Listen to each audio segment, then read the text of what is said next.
ಪ್ರೇರೆ, ದೇವರು ಒಳ್ಳೆಯವರು, ಒಳ್ಳೆಯದನ್ನೇ ಮಾಡುವವರಾಗಿದ್ದಾರೆ.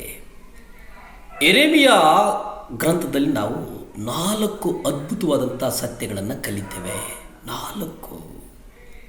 ಯೆರೆಮೀಯ 3ನೇ ಅಧ್ಯಾಯ 14 ನೀವು ನೋಡಿ.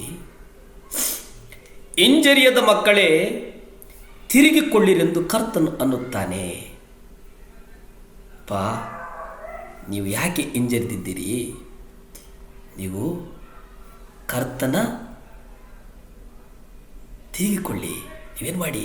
ತಿರುಗಿಕೊಳ್ಳಿ. ನೀವು, ನಾನು ನಿಮ್ಮನ್ನು ಮದುವೆಯಾಗಿದ್ದೇನೆ, ನಿಮ್ಮನ್ನು ಪಟ್ಟಣದೊಳಗಿಂದ ಒಬ್ಬನಂತೆಯೂ ಗೋತ್ರದೊಳಗಿಂದ ಇಬ್ಬರಂತೆಯೂ ತೆಗೆದುಕೊಂಡು ಚಿಯೋನಿಗೆ ಕರೆಕೊಂಡು ಬರುವನು. ನಿಮ್ಮನ್ನು ಎಲ್ಲಿಗೆ ಕರ್ಕೊಂಡು ಬರ್ತೇನೆ? ಚಿಯೋನ್ ಅಂತಂದರೆ ಇಲ್ಲಿ ದೇವರ ಸತ್ಯವುಳ್ಳ ಒಂದು ಸಭೆಯ ರೀತಿ.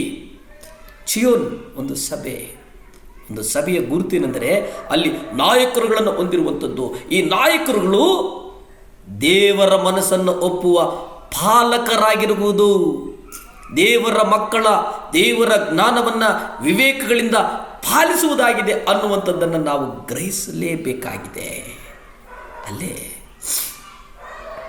3ನೇ ಅಧ್ಯಾಯ 15 ನೋಡಿ, ಅಲ್ಲಿ ವಾಕ್ಯ ಹೇಳ್ತದೆ, ನನ್ನ ಹೃದಯಕ್ಕೆ ಸರಿಯಾದ ಪಾಲಕರನ್ನು ನಿಮಗೆ ಕೊಡುವನು, ಅವರು ತಿಳುವಳಿಕೆಯಿಂದಲೂ ಬುದ್ಧಿಯಿಂದಲೂ ನಿಮ್ಮನ್ನು ಪೋಷಿಸುವರು.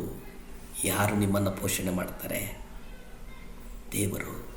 ಅಂದರೆ ಇಲ್ಲಿ ಸಭೆಯ ಕುರಿತು ನಾವು ನೋಡುವುದಾದರೆ, ನಿಮಗೊಂದು ಒಳ್ಳೆ ಸರಿಯಾದ ಪಾಲಕರನ್ನು ಕೊಟ್ಟಿದ್ದೇನಪ್ಪ.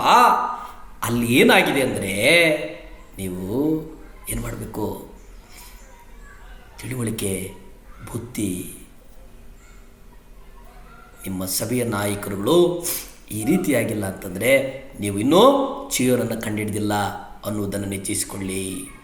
ದೈವಿಕ ನಾಯಕರುಗಳು ಬುದ್ಧಿವಂತಿಕೆಯಿಂದ ಅಳೆಯಲ್ಪಡುವುದಿಲ್ಲ, ಆದರೆ ದೇವರ ಮಕ್ಕಳಿಗಾಗಿ ಅವರು ಹೊಂದಿಕೊಂಡಿರುವ ಕರುಣೆ, ಕಾರುಣ್ಯ, ಪ್ರೀತಿ, ಇವು ದೇವರು ನಮ್ಮ ಬಳಿ ನೋಡುತ್ತಾರೆ. ದೇವರು ನಮ್ಮ ಹೃದಯವನ್ನು ಕೇಳ್ತಾರೆ.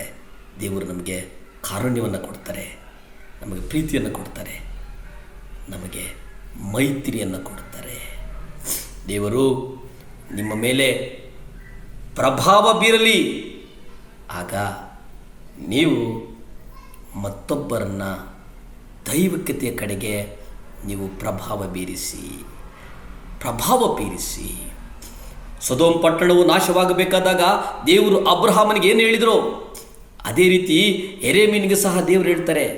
ಅಬ್ರಹಾಮನು ಕೋರಿಕೊಂಡು ದೇವರನ್ನು ಹೀಗೆ ಕೇಳ್ತಾನೆ, ಒಂದು ವೇಳೆ ಈ ಊರೊಳಗೆ 10 ಮಂದಿ ಸಿಕ್ಕರು, ಈ ಊರನ್ನು ನಾಶ ಮಾಡ್ತೀಯಾ ಎಂಬುದಾಗಿ ದೇವರನ್ನು ಕೇಳ್ತಾನೆ. ಆಗ ದೇವರು, ಹೌದು, ಸೊದೋಮಿನಲ್ಲಿ 10 ಮಂದಿ ನೀತಿವಂತರಿದ್ದರೂ ಸಾಕು, ಉಳಿಸ್ತೇನೆ, ನಾಶ ಮಾಡೋದಿಲ್ಲ.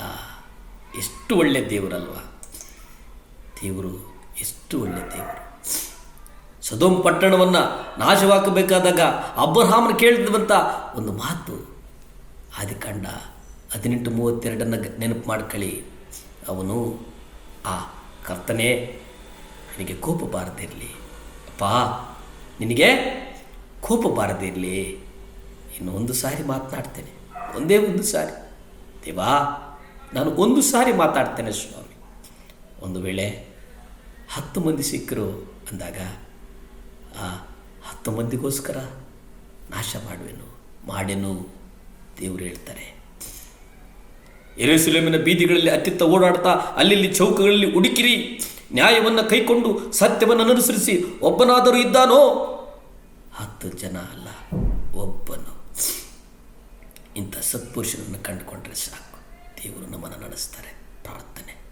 ಭೂಮಿ ಆಕಾಶಗಳನ್ನು ಉಂಟು ಮಾಡಿದಂಥ ಸರ್ವಶಕ್ತನಾದಂಥ ದೇವರೇ ಸ್ತೋತ್ರಪ್ಪ, ನಿಮ್ಮ ರಕ್ತಕ್ಕಾಗಿ ಸ್ತೋತ್ರ ಸ್ವಾಮಿ. ದೇವರೇ, ಇವತ್ತು ಸ್ವಾಮಿ ಒಂದು ಆತ್ಮ ನಾಶವಾಗುವುದಕ್ಕೆ ನಿಮ್ಮ ಚಿತ್ತ ಇಲ್ಲ ಸ್ವಾಮಿ. ಯೇಸು ಕ್ರಿಸ್ತನ ರಕ್ತದಿಂದ 7 ಲ್ಯಾಂಪ್ಸ್ ಚಾನಲ್ ದೇಶದಿಂದ ದೇಶಗಳಿಗೆ ಹೋಗಲಿ ಸ್ವಾಮಿ. ಆತ್ಮಗಳನ್ನು ಕದಲಿಸಲಿ ಸ್ವಾಮಿ. ನಿಮ್ಮ ರಕ್ತ ಚೆಲ್ಲಲ್ಪಟ್ಟಿದ್ದೇವರೇ, ಸಹಾಯ ಮಾಡಪ್ಪ. ಸ್ತುತಿ ಘನ ಮಾನಮಹಿಮೆ ನಿಮ್ಮೊಬ್ಬರಿಗೆ ಸಲ್ಲುತ್ತಂದೆ. ಆಮೇನ್, ಆಮೇನ್, ಆಮೇನ್, ಆಮೇನ್. ದೇವರು ಒಳ್ಳೆಯವರಾಗಿದೆ.